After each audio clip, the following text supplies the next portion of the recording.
get us started here. 5, 4, 3. What's up, everyone? What's up? What's up? We're live. We're live. What's up? We're going to wait a minute here or so. What's Get up? us started here. What's 5. up? Good to have. If you're with us, feel free to say hey in the chat. Let us know what's up and where you are YouTubing in from. We'll get started officially in just a moment or two. Just give it a minute, but welcome, welcome. Thank you. We're having another great little gathering here together, activists, non-activists. So welcome, welcome, welcome. All right. Yeah, good. Say hey. Say hey, say hey in the chat. That would be great. So glad to have you all here. Nice. All right. Yeah. All right. Welcome. West Yorkshire. Welcome. Hey, everyone. Excellent, excellent, excellent. Welcome, welcome, welcome to our live. Yeah. All right. We're going to get started. Let's get started. So greetings, animal allies. Welcome to another AAM Q&A with an activist designed to help you become a more knowledgeable, effective, and outspoken advocate for the animals. Tonight, I'm here with Dr. Faraz Harsini to talk about effective activism. My name is Michelle Granberg. I am your moderator. I'm a mentor and team member with Animal Activism Mentorship. AAM is a multinational program supporting seasoned as well as new fledgling activists. Our mission is to empower activists to reach their full potential and equip them with the tools, community, and resources they need to boldly participate in our global animal liberation movement. Founded in 2020, AAM offers a free 3-month mentorship program which pairs experienced activists with aspiring activists. Additionally, we offer free educational online programs like this one. We have a podcast called the Animal Liberation Hour, and we host large-scale in-person activism events around the country. If you're interested in applying to become a mentor or mentee or want to get involved or to donate, please visit our website, animalactivismmentorship.com. All right. Excellent. And, tonight we are so glad that you're with us so we can make this interactive. Your questions, of course, get them ready. You can place them in the chat. You can continue to comment in the chat throughout, but please keep your comments respectful and on topic for the most part, if you would. Yes. All right. I get to do an introduction here. Dr. Harsini is a first generation and an LGBT and human rights activist from Iran. He faced life-threatening situations because of his human rights activism, which later shaped his approach to animal rights. He is an AAM mentor and founder of Allied Scholars for Animal Protection. All right. Hey, Faraz. Hi, thanks for having me. And before we start, I just want to say how important the work that you guys do is, because I really think that we don't need just more vegans, we need more activists and we need better activists. If you just had the number of vegans that we already have, if they became active, the movement would, bloom immediately and we get to animal liberation a lot faster. It's really hard to tell when, but I can tell you it would be significantly faster and easier if every vegan spoke up. So, and then consider the snowball effect that you guys have when you speak up, when someone else becomes vegan, and it just snowball effect, right? Multiplier effect. So that's why we are here, and that's why I'm focusing a lot of my work, not just in making people vegan, but also making vegans inspired to speak up and to dedicate their careers and life to veganism. Yeah, that's our message tonight. We want people to get active, to feel inspired and motivated leaving this tonight to get active. So maybe then start with a little bit about yourself and what led you to veganism and ultimately to activism, to your advocacy work that you're currently doing. Yeah, I'm Faraz. I became vegan because I really like broccoli. that's not true. But it's not true. You don't like broccoli? Or that's not the reason. Of course. I grew up just like anyone else, conditioned and brainwashed to consume animal products. My favorite foods were, steak and bacon. And, I lived in Germany for a while, and I discovered bratwurst, and, I just fell in love with it.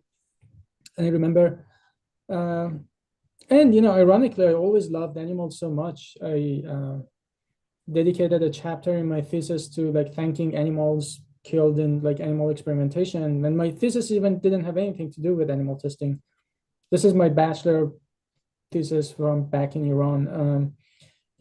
At the end of my music concerts, I always had something to say about animals, inviting people to be kind to animals. It's like so weird when I think about it.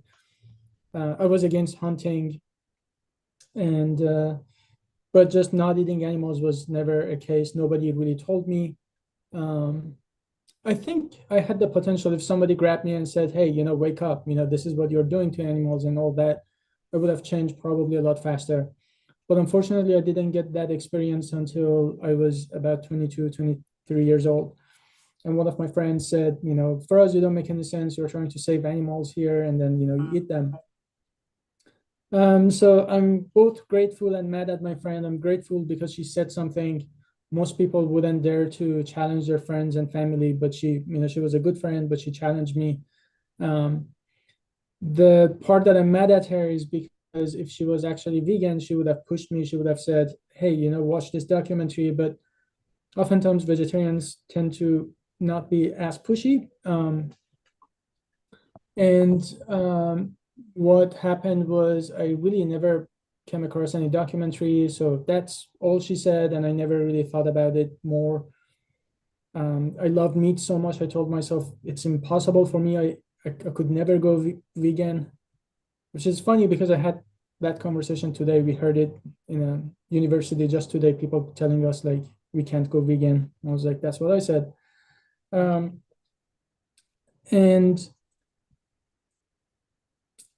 Sometime later, I remember I thought about animals for once, and I told myself, sorry, animals, it's like 1 second of killing you and, cutting your throat, but it's, I just love meat so much. And today is probably the lowest point of my life. When I look back, there is nothing I'm ashamed of as much as what I said that day. How could I, like literally just putting animals' lives after, putting my pleasure and taste and pleasure, how pity, how shameful. Yeah, that was the lowest point of my life, I think. But a couple of months later after that, I came to my senses, watched a video about veganism, and I went vegan immediately. And of course, I started, to speak up immediately after. And, I was really shocked to learn that, I thought if I share what I learned with others, they see the point and they become vegan, and I couldn't be more wrong. So, yeah, that's how I became vegan. And that's why I think speaking up matters so much, because imagine if somebody came to me a lot faster and, when I was 22 years old, if I was maybe 10, maybe a lot easier. So we have the potential to be that person to so many other people. And every time that we don't speak up, we lose those potentials. And any of those people could be someone like me, someone like you, right? So, and our movement is already small. It's already under funded, and we just can't afford losing these opportunities. So. Excellent. Thank you so much. I love that. So talk about, the animal rights movement as a social justice movement. Why is that? And why is it that lots of people don't think of it that way, comparatively? I think it's just social conditioning. When you're okay, so people probably have watched Black Mirror. It's a series on Netflix, and it had a episode I really liked it. It was two groups of soldiers or two groups of like futuristic people who were like attacking each other in this, post-nuclear war, and everything was destroyed. But there were two groups that attacked each other, and throughout the episode, you only see one side that's attacking the other, and from their eyes, the other side is just giant cockroaches. And they're wearing a helmet. They're wearing, goggles, and they kill all these cockroaches. They're just like giant cockroaches in a form of a human, something like that. And it's until the end of the episode that is revealed that when one of the goggles is cracked, something like that, or comes off, then you see that they're just like normal women and children. And the person that this soldier was about to kill and murder, and it looked like a disgusting cockroach, was actually a woman trying to protect, like a mother trying to protect her child. Mm. That was really powerful. I think that's every time that we are brainwashed and conditioned to, like, I guess you have to ask ourselves what makes us do horrible things to each other. And that's when we lose the sense of sympathy and empathy. And when we are brainwashed and we are looking through this goggle that those are just animals, those are cockroaches. I think that's how we can have Holocaust and easy or any other sort of like mass murder and genocide, that we do that without even a second thought, right? So I always put myself in place of like someone who does this sort of things. I'm like, what can possibly go inside someone's brain to do that? But we know that it happens, and it happens a lot more often than we think, right? So I think the same trend is what's happening with animals today. We're born, so our parents put these goggles in our heads, through which we look at animals as not sentient and just lower animals, and whereas they're honestly just people of other species. They're people of other species, and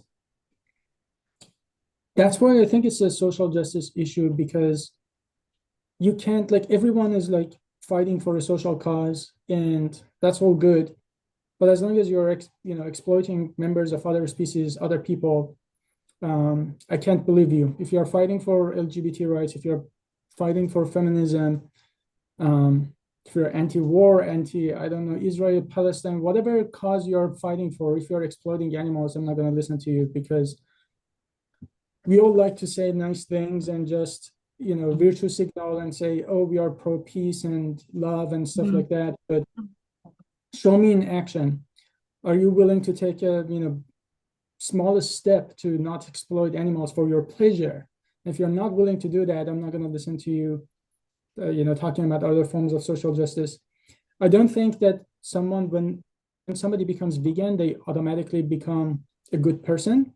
But I think you can't be a good person. You can't be fighting for other forms of social justice without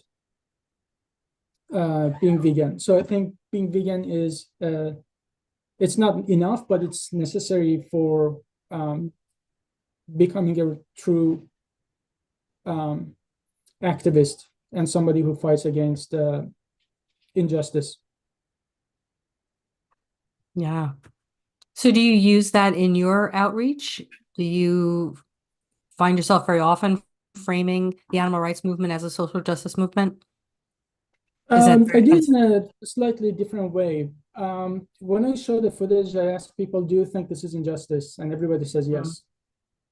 And then, the next question is, what are you going to do about it, right? And then generally it's really helpful when people say,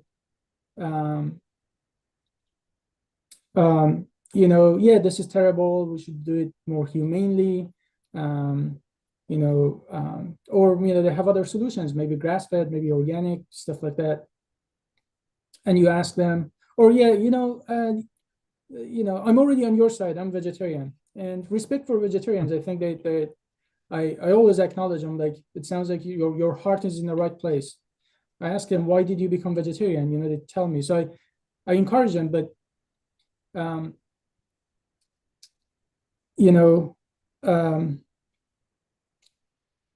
when people say we are reducing, you know, I ask them, would you do that for any other form of injustice? So if I was beating a child and, you know, what would you try to do? Would you give me like, would you give me like a trophy and a medal for like not beating my child or beating my child less? No, you intervene. Speaking of vegans being pushy, we are the most peaceful group of people having conversations with people, like, right? But you actually would take action to stop someone beating a child, beating a, you know, helpless animal. And what if I just said, fine, you know, you're right, I'm doing my best, you know, this isn't my culture. Hey, I actually used to beat animals or beat my child every single day. Now it's once a week. Do we accept that? What limit is acceptable? Once a month, once a year? None. It's black and white. There's not gray zone. And so we do already think about many other forms of social justice issues that way, black and white. There is no compromise. It's only when it comes to animal rights, then suddenly things like, yeah, fine, let's just give them a little more space before we kill them. You know, let's just treat them a little better before we kill them. It's only when it comes to animal rights when things like that suddenly become a solution. Or, you know, maybe we should encourage people to reduce instead of like going vegan. So that's, I think, a lesson that we can learn from other social justices. How do we treat other forms of social justice? And then we apply that to animal rights. So how do you think we're doing in terms of that? I mean, I know you talk that, you know, our movement is sort of slow compared to other movements, or are we? I know that there are some models out there for the stages of a movement. So where do you think we are? Where do we want to be? Where do we need to be? Where will we get to? What is slowing our movement? How can we speed it up?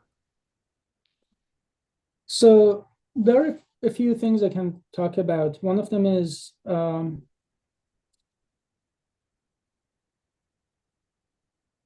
for people that we already have to get active. I really like the saying that, you know, every time a social change happened, it was because of a small group of thoughtful and determined people. Every time that there was a massive change. So I think, so the good news is we don't need 50% of people to become vegan. We don't need to be majority to be successful. So that's a very important thing to remember. No other social justice movement happened because they were in majority. None of them happened without a massive backlash from the opposite, right? We literally went to a war because people didn't want to give up like slaves, right? So it's predictable that the other side is trying to ban, I don't know, cultivated meat, ban labeling of plant-based food, ban not, you know, you can't call it milk, and all the propaganda and misinformation and disinformation. So it's all, you know, predictable and expected, but it's going to be tough. So what we need is a small group of dedicated and thoughtful people who can organize, who can work together. So that's one thing. The other thing is for vegans, there is a huge social pressure on us to not speak up because, you know, and I get that a lot, especially as I work with a lot of younger people. So there was like a student at Columbia University, and I'm like, why aren't you speaking up? Because he seemed very passionate, and, you know, I was like, I don't see anything on your social media. I don't see you, you know, I see that you're following allied scholars, but like, are you active? You know, what's going on? And he said, yeah, I should probably do more, but, you know, I just want to live by example. And I honestly hate to hear that, live by example.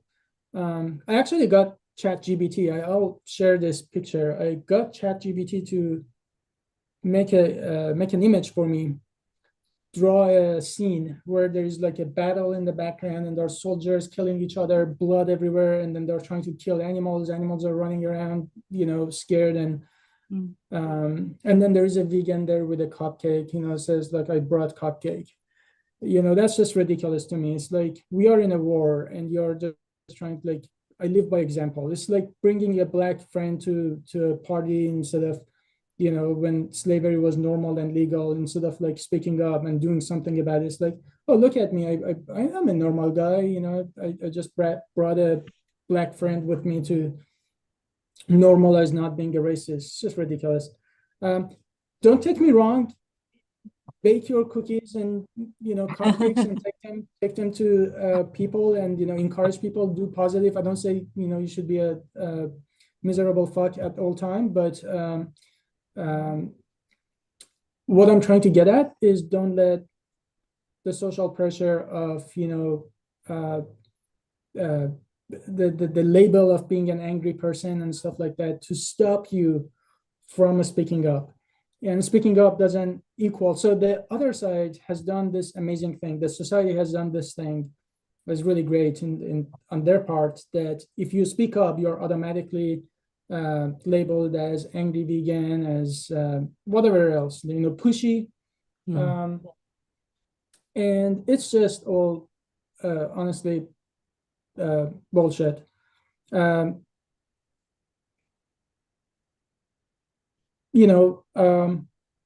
A lot of times when you speak up and people get angry, you have to remember that they're not angry at you. You can be the nicest vegan ever, but if you speak the truth, they get angry and they're not angry at you. And I keep saying that vegans are just a mirror. You're reflecting people's actions and values. That's all we are doing. And when those actions and values don't align, that's what makes people mad. And it's a lot easier to be mad at a vegan than self-reflect and say, maybe I'm doing something wrong.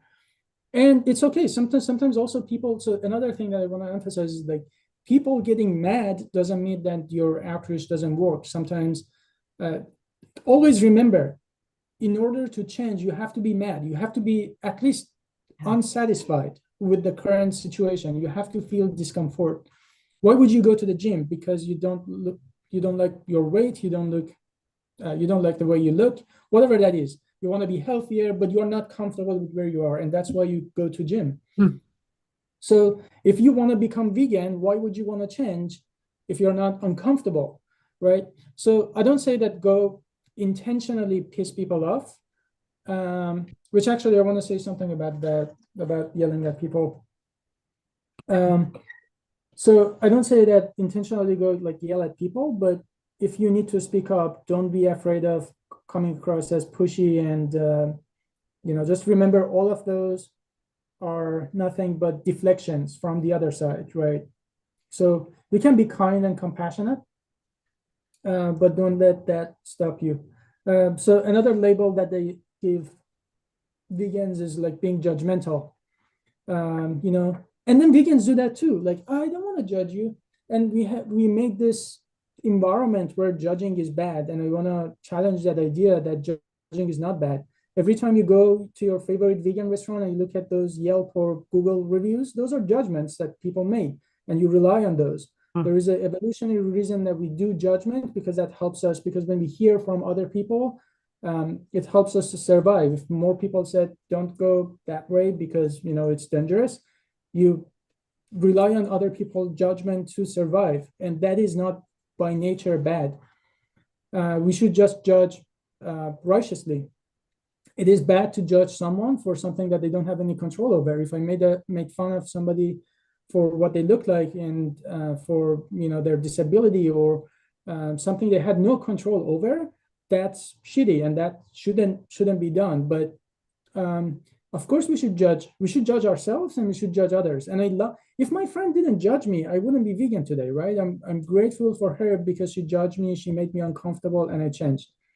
So I just see a lot of vegans, they don't speak up because they're afraid of being labeled as judgmental, and don't feel that. And as long as you come from a place of love and compassion, I think people can see that hey, I'm not saying that you're a bad person, but I think you can be a better version of yourself if you don't exploit animals. And you told me yourself that you don't like this, right? So hold yourself, I tell people, hold yourself to your own standards. If you tell me that your standard is here, but you're paying for animals to be exploited, I'm just telling you that you can do better.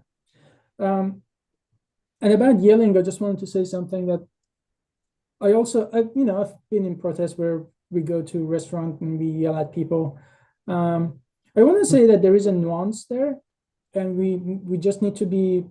I'm not going to tell you do it or not do it, but I just say that have a thought process that, let's say you're going to a restaurant and you're about to yell at someone for call them animal abusers.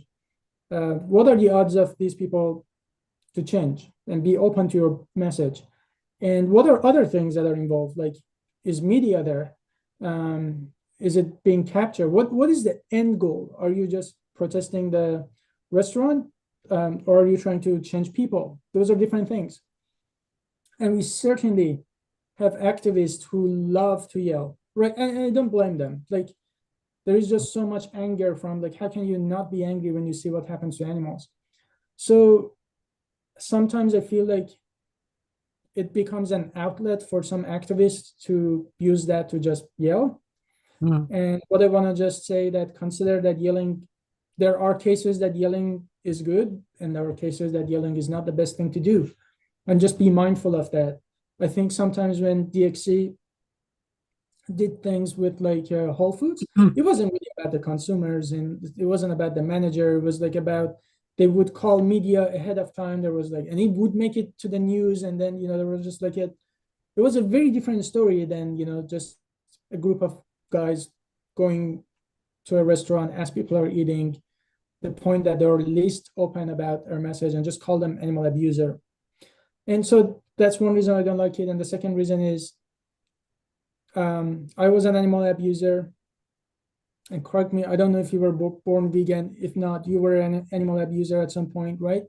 But the thing is, I think everyone gets at least one shot or two shots in education. Like, if you don't know, I think our first responsibility is to educate people. And if they don't change, if they intentionally and consciously continue exploiting animals, then yes. But before that, if someone it could be someone clueless as just me and you before going vegan, and if they were provided the right information, they might have changed. But by just going to them and calling them animal abuser right away, I don't think that's the best thing to do. So, yeah. But I just want to say there is nuance. It's not black and white. There are cases where yelling is good, sometimes not. Just have that thought process and ask yourself this one question: am I doing this because it makes me feel better, or am I doing this because it's in the best interest of animals? And I think no matter what, we just have to put the best interest of animals ahead of us. Absolutely. Absolutely. That's great. I love all of that. I mean, it definitely, we bring ourselves to activism. So wherever we are weak, sort of wherever our weaknesses are, they show up through activism. Wherever our strengths lie, they show up through activism. But the good news is maybe getting a mentor or something like that, or shadowing someone for a while, can help you develop those characteristics as an activist. You just have to go at it like a goal.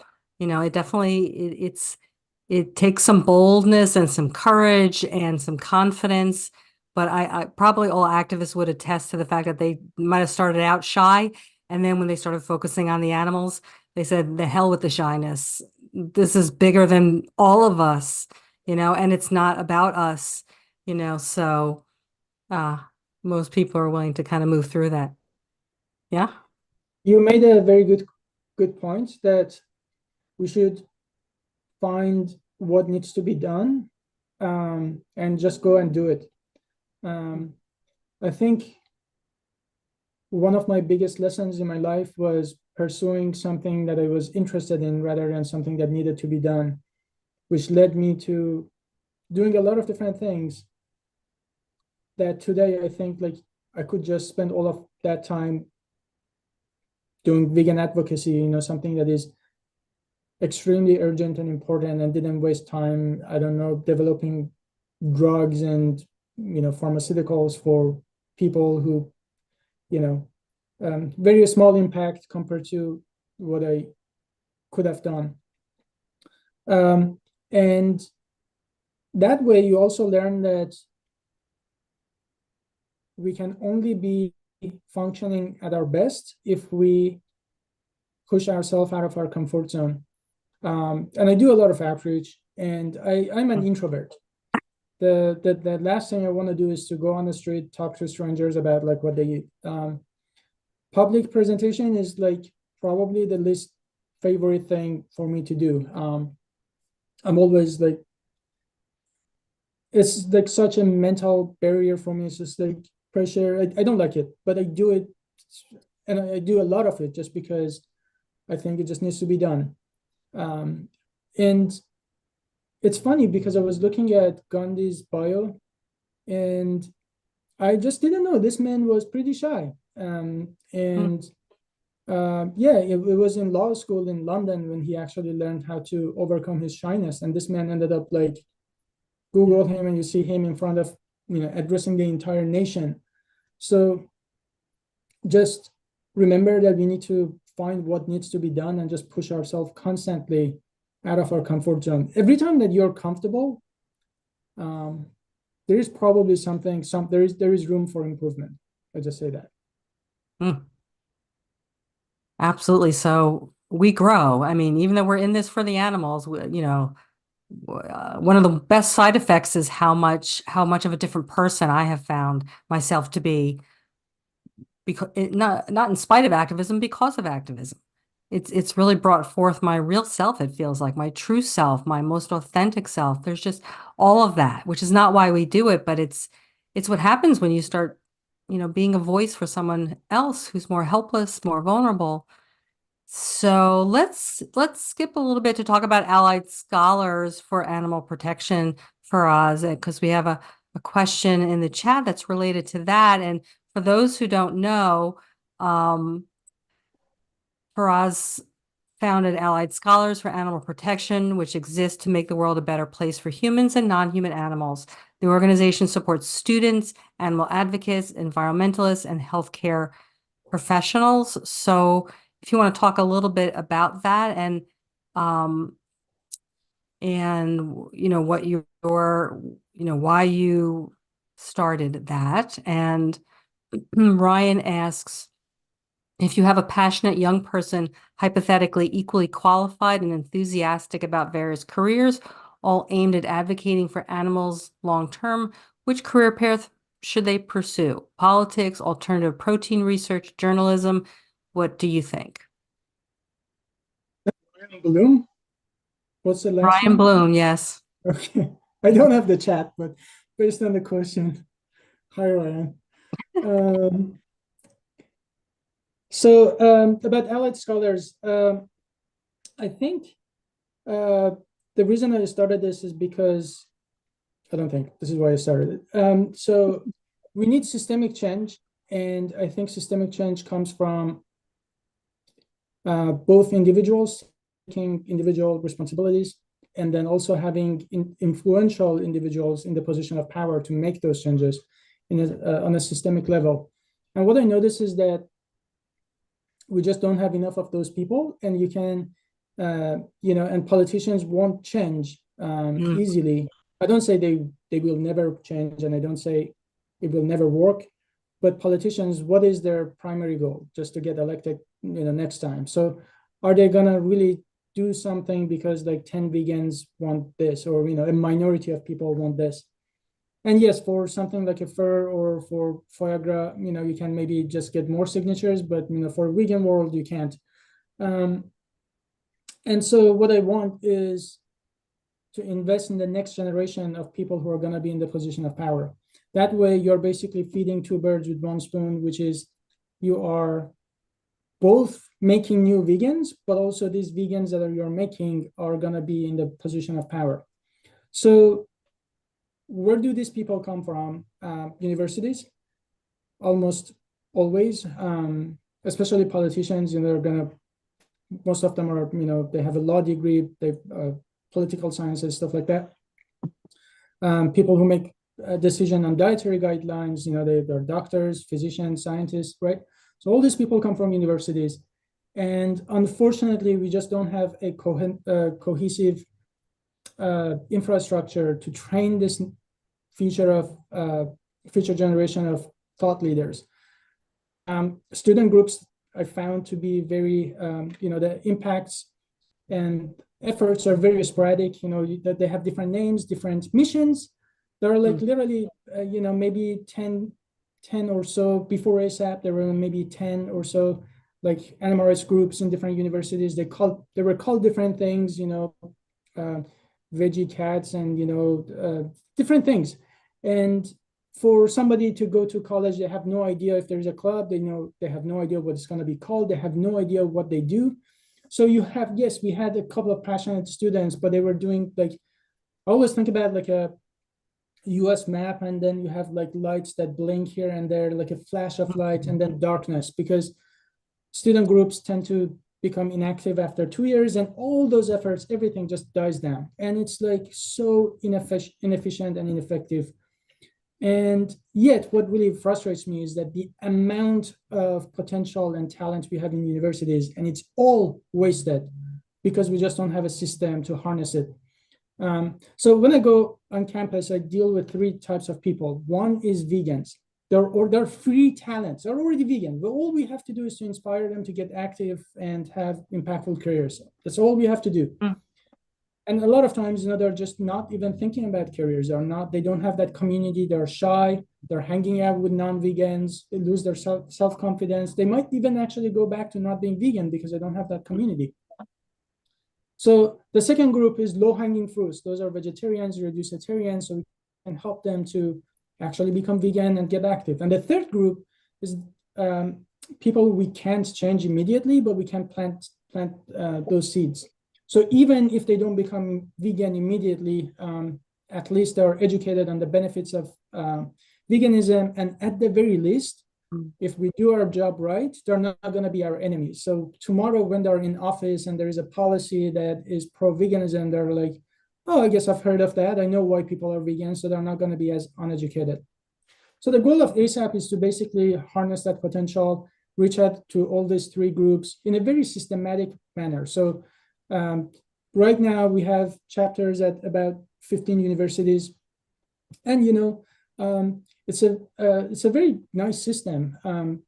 All these chapters, students do the exact same thing. They have the support that they need. We make it easier for them, so they don't have to they don't have time, so they can get our help to design posters, and I don't know, as much as we really can, to make it easy so they can just focus on doing events, doing outreach, and just building the infrastructure. And it's been a really cool plug and play system because we've been like showing a bunch of documentaries, and all we have to do is to just send an email to our leads and say, do this. Or here's a new event that we want to try how it works, dog meat events. It could be anything. And you can immediately implement an idea into like all of our universities. And that's great. Before that, how could you? Because there is no system that connects all these student organizations together. So there is an insane amount of power, and then we just have to harness that. The analogy, I just end with this. The analogy that I always use is just imagine like a music band where there are a couple of musicians, they're inexperienced, their instruments are broken, they're out of rhythm, out of tune, and there is no conductor, right? Is that the type of music you want to listen to? And what I envision for animal rights in universities is a symphony orchestra where, everyone is dressed the same, everyone is playing the same note or tune, and they are also equipped with good instruments. So that's the support that we give them. And just that becomes a beautiful type of music that everyone wants to listen to.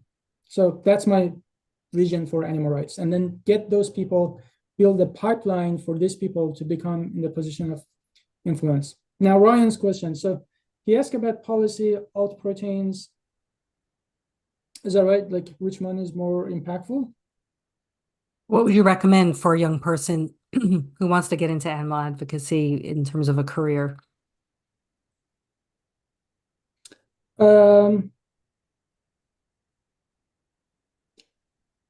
I think policy as a whole is really important to just become a politician.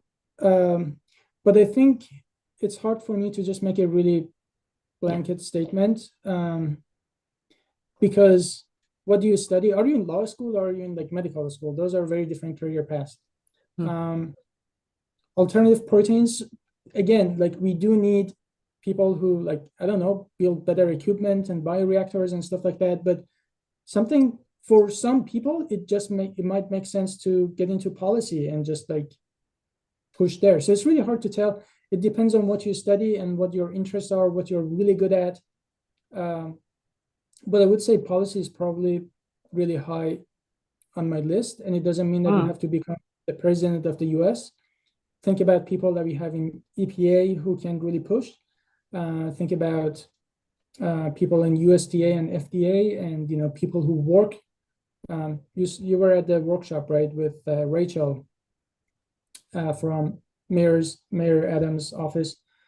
The mayor or the senator, they might be very busy, but those staff members, they actually play a huge role in like what gets approved, what gets on senators' desk, right? So we just need more advocates inside government.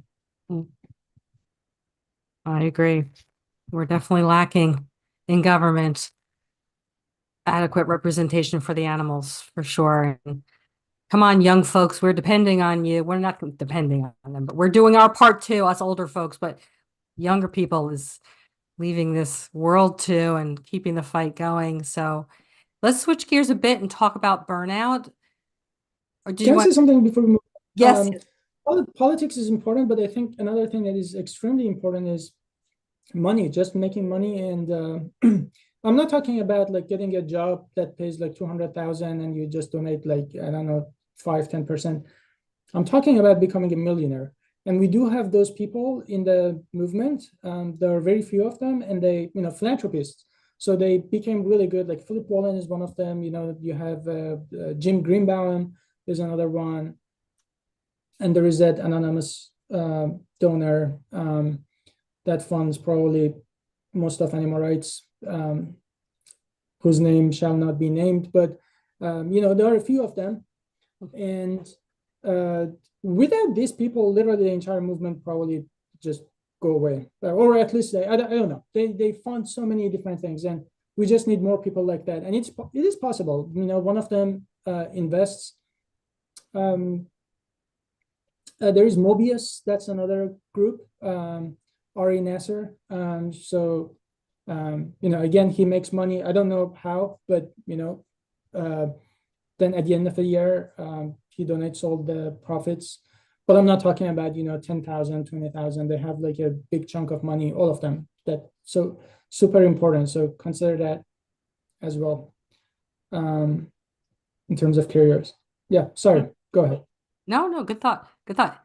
So should we talk about burnout a bit? Sure. What did you want?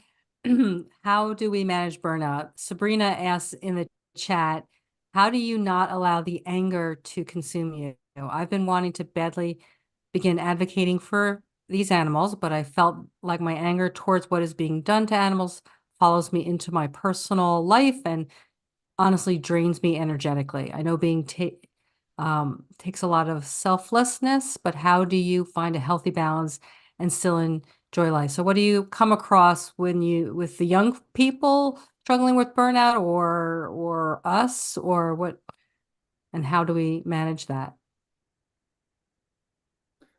I think we need to redo how we think about the whole thing, that there is a healthy balance. I don't think there is. There might, I don't know. So what I'm trying to say is that our vision is maybe there is a way that I can be doing what I'm doing without being angry.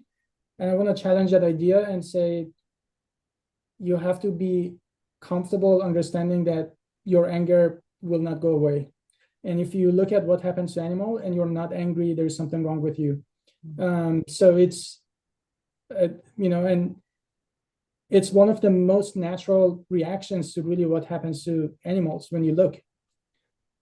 But what I meant by we need to redo how we look at this is you have to think about like MLK or Gandhi or any other social leader that you think of. Do you think they were happy? Do you think they were not frustrated? Do you think they were not angry? Of course. Do you think I don't know, I didn't hang out with them, but I can't imagine that, they went to prison, they got shot at, and the guy, how could he not be like, how could you fight for justice and then end up in prison and just not be angry, right?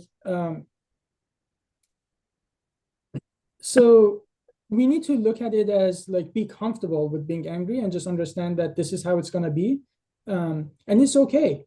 It's okay to be angry. What is important, where we should focus on instead is, so changing the focus from, how not to be angry to, okay, now that I'm angry, how can I challenge it to something productive that doesn't lead to burnout, and understand that you are not alone. I'm just as angry as you are, and probably all of us on this call are angry. I don't say like angry, like yelling or just crying when you go to bed, but you do have that sense of urgency, or else you wouldn't be here today. So we just have to let that anger drive us, turns to, you can make it manifest as compassion, but the source could be your anger and frustration. Let's call it frustration, right? You're frustrated with how things are, and you're not. If you were happy that we are moving quickly enough, would you even feel the sense of urgency to do something about it? Of course not. So the fact that you're here is like that, the sense of, okay, I don't want to make it too philosophical, but every time that you have a drive to do something, it's because you're unsatisfied. Because you feel like every time that you innovate something is because you're like, hey, this tool doesn't exist and I want to do this. So you're not satisfied. You're like, I need to build something new. I need to create. I need to do.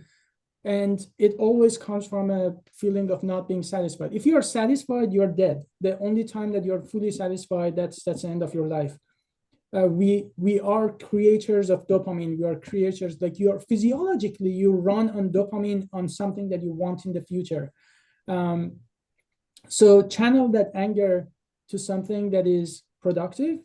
And I always say it is natural. Allow yourself to be angry. What I just say is, it's like a sort of imagination. That's at least what I do. It's like when I'm angry, I'm like, let it pass through you, but don't let it cripple you. Don't let it to stop you. It's okay to be angry. Just allow yourself to be angry, but then think about two things. One, the animals, right? I have thought about killing myself, but what stops me from killing myself is that I know that if I kill myself, animals would be just in a worse situation. Do I want that for them? No, so I'm not going to kill myself. So think about how bad animals have it. And second, think about other people. So, again, Gandhi, MLK, they were not happy, they were not satisfied, they were frustrated, but they changed the world, right? So think about them and think about other vegans who are just like you. Know that you're not alone. Know that we all feel the same. We all feel that fire, and it's totally normal. And I'm sorry, I don't think it goes away. The day that it goes away, I won't be an activist. I can tell you that. Right.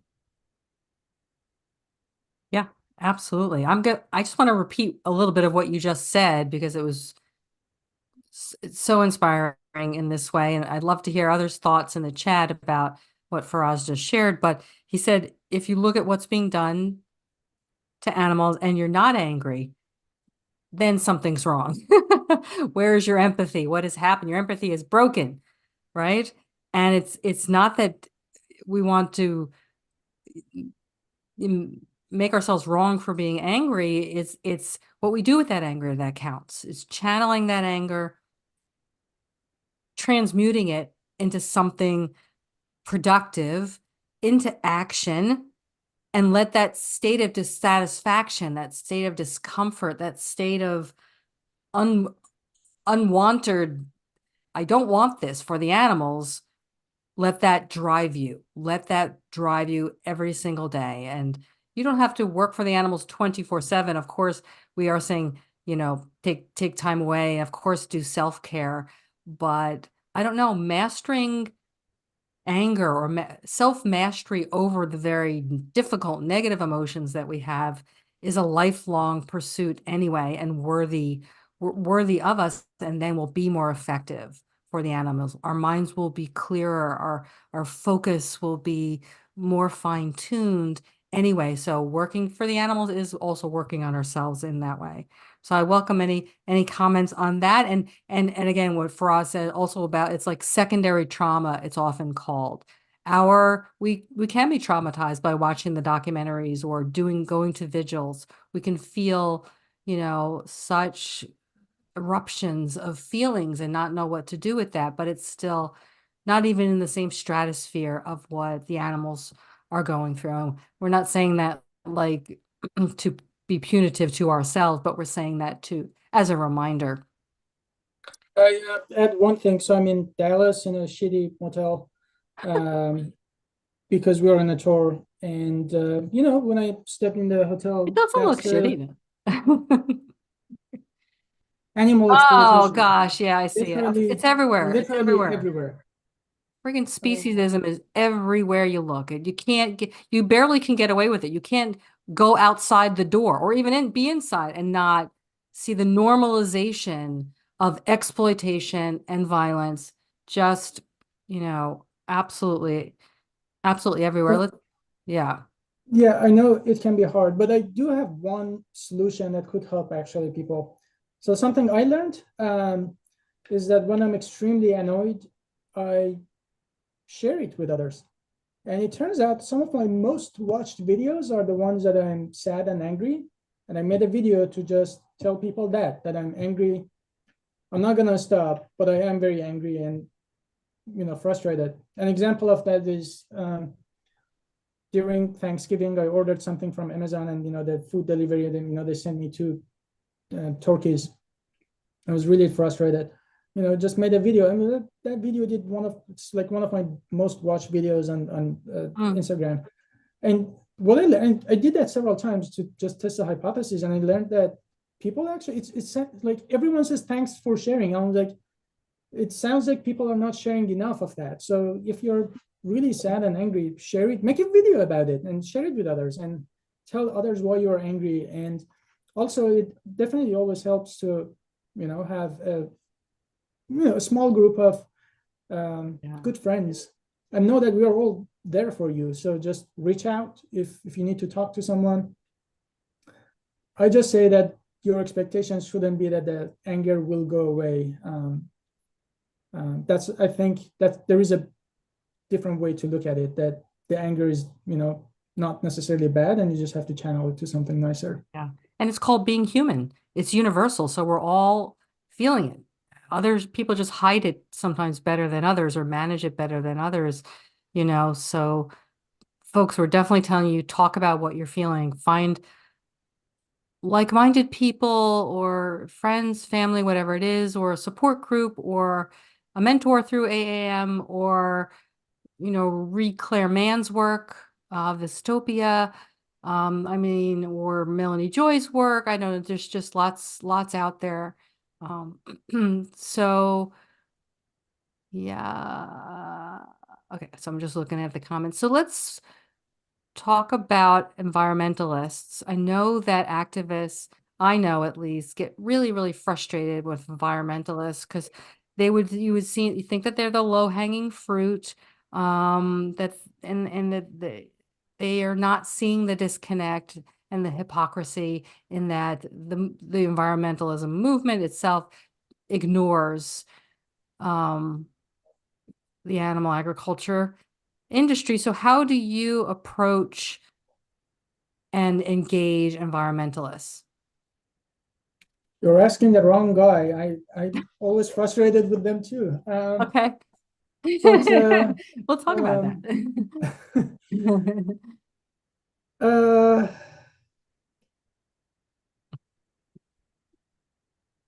I guess it sort of depends for me, who is this environmentalist person? I would say when sometimes I work with dining halls, I know that they already have like initiatives that relate to carbon emission. Not that because they care, because it's just like, just signaling that we are environmentally friendly. But, at the end of the day, they do care about the environment, and I know that they wouldn't care about animals. So there's that. And if there is a case like that, I would talk about the environment. But, and I have to agree that there are people, animal rights activists today that I know of, who became vegan first for the environment. And I don't know how that process works. I can tell you, if I didn't care about animals for the climate, I would not, that's just not enough motivation for me to become vegan and not cheat, right? So I don't know how that thought process works, but I have seen it work for some people at least. As a whole, in terms of like messaging the movement, I'm not super pro it, especially because eventually you can get rid of environmental impact. Let's assume you made some meat from like certain animals that you minimize the environmental impact as much as you can, which is possible, right? In theory. Would that make it okay? So all of your environmental arguments go out of the window that second. And second, we know that environmentalists are more likely to go back to not being vegan. And another thing to realize is that I don't have the numbers, but I just put this idea out there that when you focus on ethics, you may get like 1% go vegan for ethics, but you can get like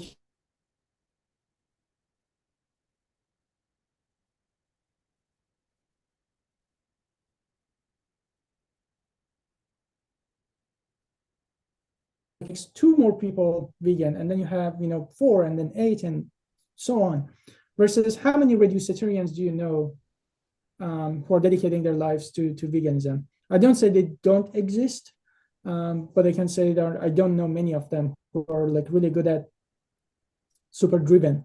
Even at some nonprofits, when you see that there are like non-vegans who are hired, you can clearly see that the drive is different.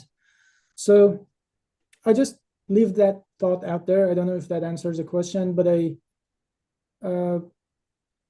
I talk to someone who's already environmentalist and they're already reducing, I always, I say the same thing, because at the end of the day, everybody cares about the animals. Bring it back to the animals. Just always swing it back to the animals. Josh Baldwin in our chat says, I approach environmentalists similar to the vegetarians and reducitarians, etc. I say, oh, so you care about X, then drill in more to get them to expand on that compassionate foundation.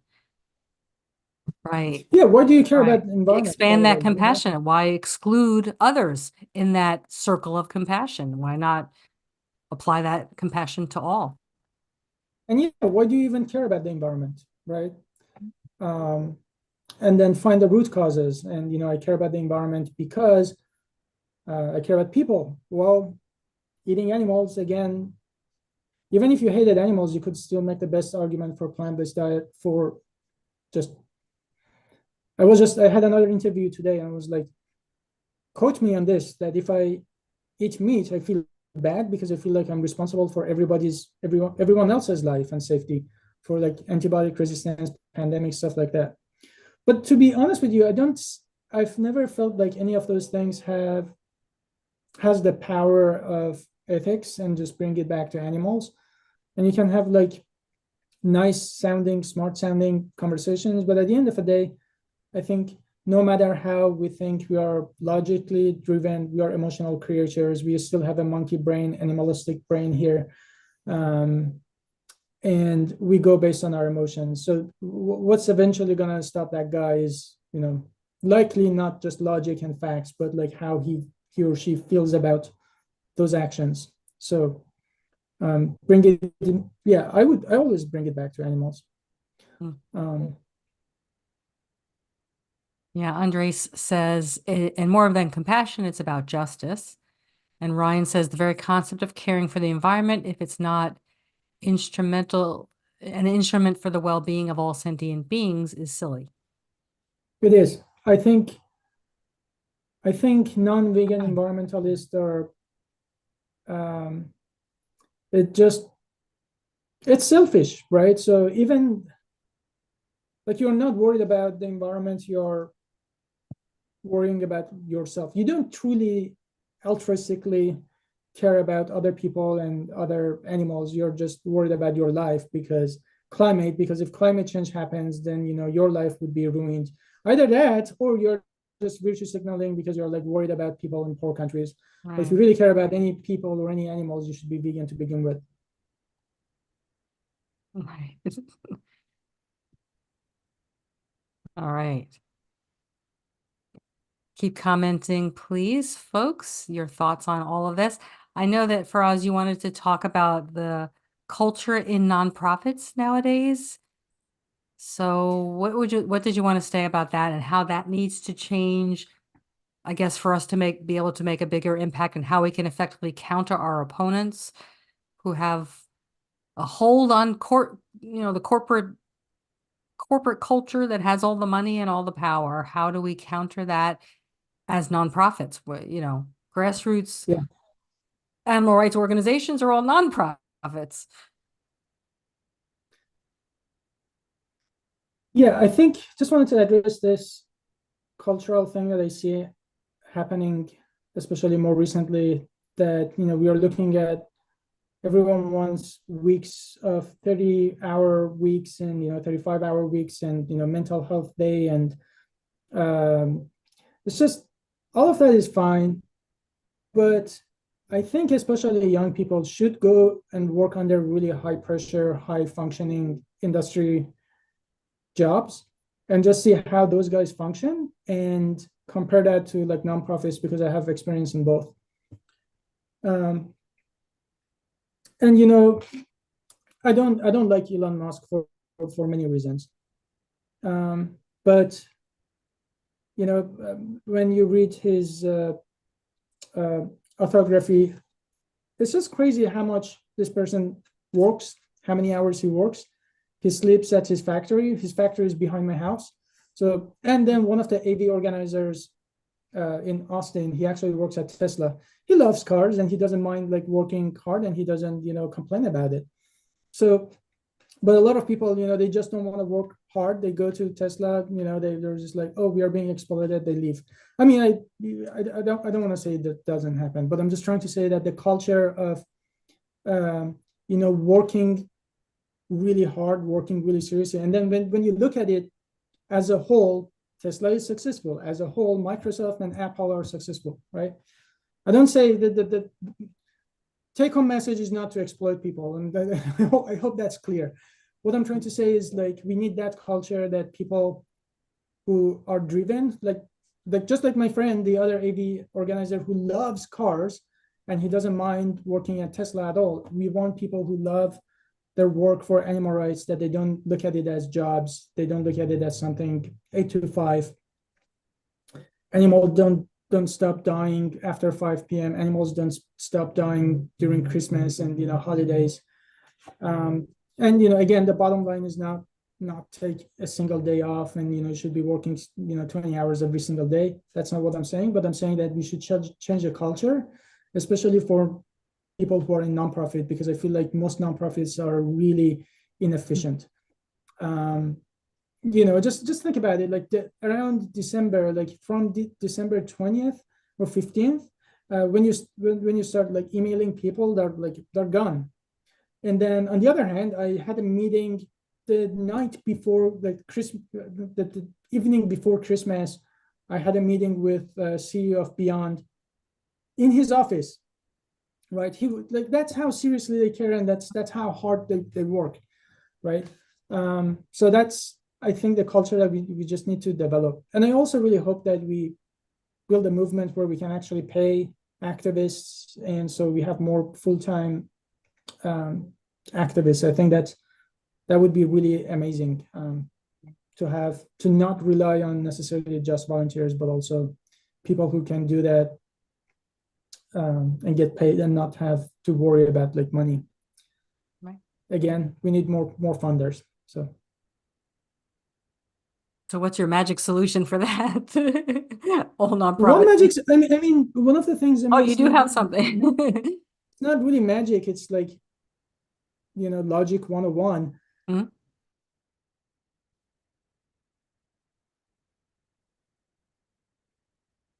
Cities, if we don't invest in the next generation, we're not going to have the future policymakers, funders, and all that, right? So yeah, the one good solution, I don't say that's the only solution, is really to invest in next generation and just train the next generation of funders and activists and physicians and policymakers. Okay, I'll shut up now. No, that's good. Yes. So any other questions in the chat? Any other questions? Go ahead and ask if you'd like to. We have a little more time for a couple more questions, certainly. And I like what you're saying in terms of fundamentally trying to shift what work is from, just making money, just achieving and becoming part of the cult of consumerism, and shifting back to purpose-driven, trying to change the world, wanting to leave the world a better place. If more companies, organizations would think in terms of that, and some do, I suppose. Yeah. So Andres is saying in the chat, even if we hate animals, we do not have the right to harm them, thus making veganism about justice for animals, like we were talking about a few minutes ago, and not compassion, as everyone is compassionate. We all have an inner moral compass. Josh Baldwin says, I know not everyone can do it, but surrounding yourself by as many hardworking activists is important. I've become the most inspired seeing everyone at the Animal Liberation Conference last summer. So what do you think, Faraz, about, there are some groups doing some really amazing, amazing things, and I know you get to be part of them. And, what... Going to say ASAP? Who are you talking about? Yeah, absolutely. Yeah, yeah. And how important is collaborations, and how can we foster more collaborations among all these different spread out kinds of groups? I mean, I know a lot of that is happening, but where do you see that going, and what role will that play in moving our movement forward? I mean, honestly, I think one of the things that I'm excited about ASAP is how we can allow, because we are building an infrastructure, just like roads and highways between like cities, we can allow like other organizations to do things a lot more efficiently than without us. And one example of that is like working with PETA. PETA has this abduction tour, and before ASAP, they had to like reach out to different students and hope some students would respond, some would ignore them. But because now we have a very like, it's the same strategy, same goals in all universities, so we don't have anti-PETA and pro PETA. It's just like the pretty uniform. All we have to do again is like really easy to implement another idea, another group into our network. I was talking to Sep Alex with Earthling Ed.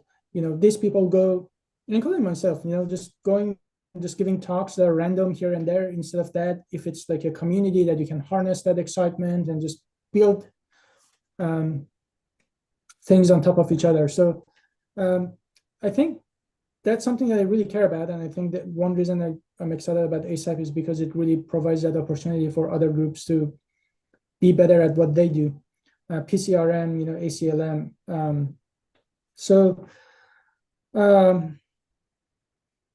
But yeah. I just love that your acronym is ASAP. Like, it also stands for as soon as possible. I mean, it's just, could that be a coincidence? Yes and no. No, it definitely wasn't a coincidence. Yeah. Okay, good. You thought very good. Good branding. Very, very good. We'd love to see, hear more testimonials from the students. as well. Maybe we have to get them on live sometime, some of your students. All their good that they're doing in the world. So I guess we'll wrap up in a couple of minutes here. Let's see if there's anything else in the chat. They're talking about how you were at the Animal Liberation Conference and how great that was.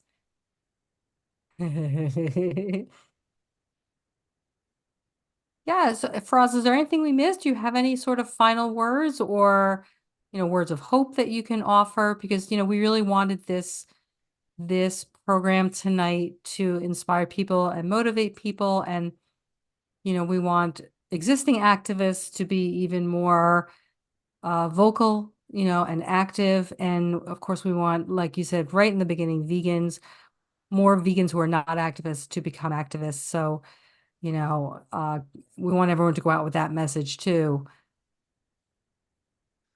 Yeah, so something that personally gives me hope personally is thinking that, okay, I don't need to make the entire world vegan. I just need to focus on, a small group of dedicated and thoughtful people. Knowing that model has worked before and it's likely to work again if we manage to activate vegans so they're not cupcake vegans. I was very I attacked cupcake vegans a lot. So thank you for being vegan. Anyone who's vegan, I much respect to you. Thank you for doing that. So just my point is just to speak up. I'm gonna have to use cupcake vegans though. Did you make that up? Because I think I heard it somewhere. So I get it. But yeah. So yeah, make your cupcakes, but also speak up. Yeah. Yes, and cupcakes and speaking up. Yeah. But yeah, just the hope for me comes from that, knowing that this is possible if we get the entire vegan community active. And the other thing is also focusing less on immediate achievement and knowing that you have one life and there is no guarantee that you get what you want. But all we can hope for is that, when we are dying in our deathbed, when we look back, we can confidently say that we gave it our best. And there wasn't a moment that we could give it to doing something good and productive. And honestly, what cause better than animal rights? And you can confidently say there wasn't a second that I, slack off. There wasn't a second that I could do something productive for animals and I didn't.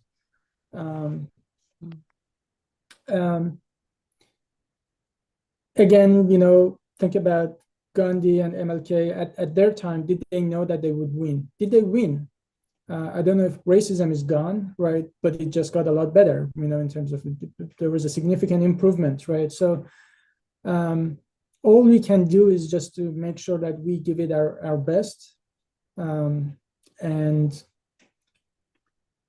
as long as we know, I think the life satisfaction, that happiness that a lot of people try to pursue, that life satisfaction should be coming from knowing that we gave it our best and that's all we could do, regardless of the outcome.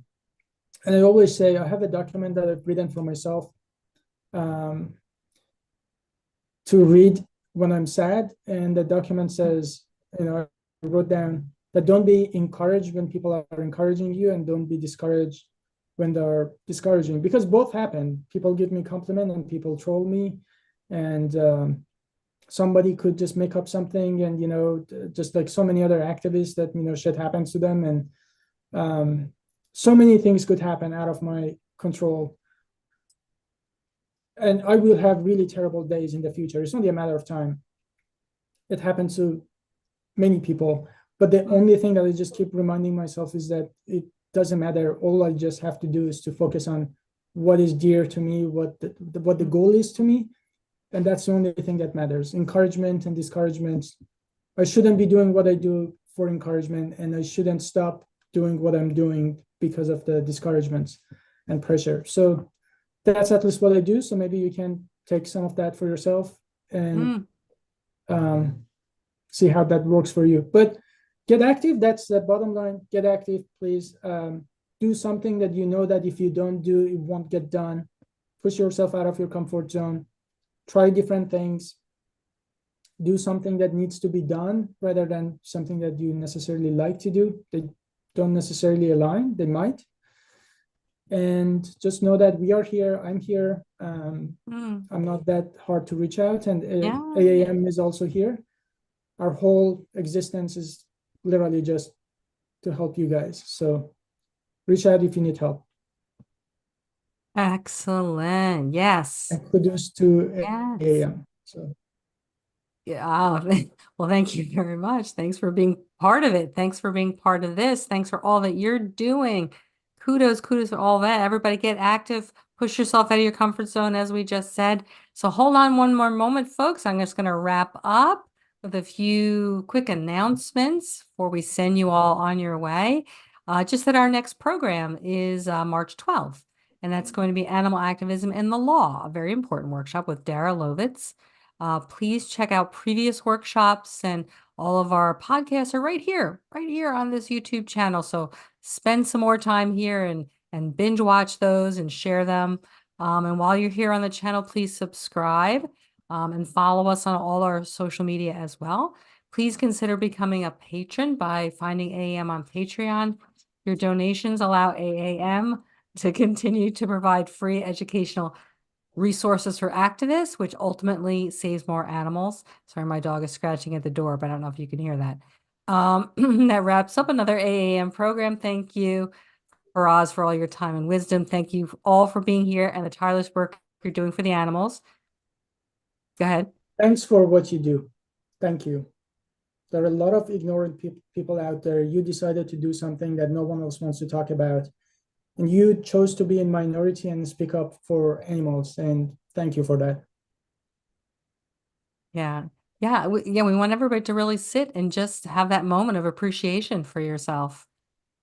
It's not, it's not a race. It's not a competition, but we all have a role. We're all a thread in this big tapestry, and you're right.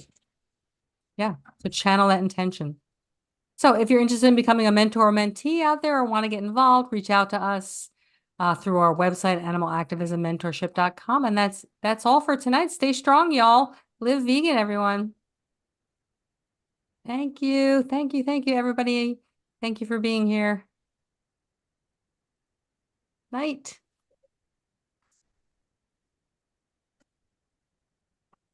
That went well. Thank you so much. Thank you. Bye. Bye-bye.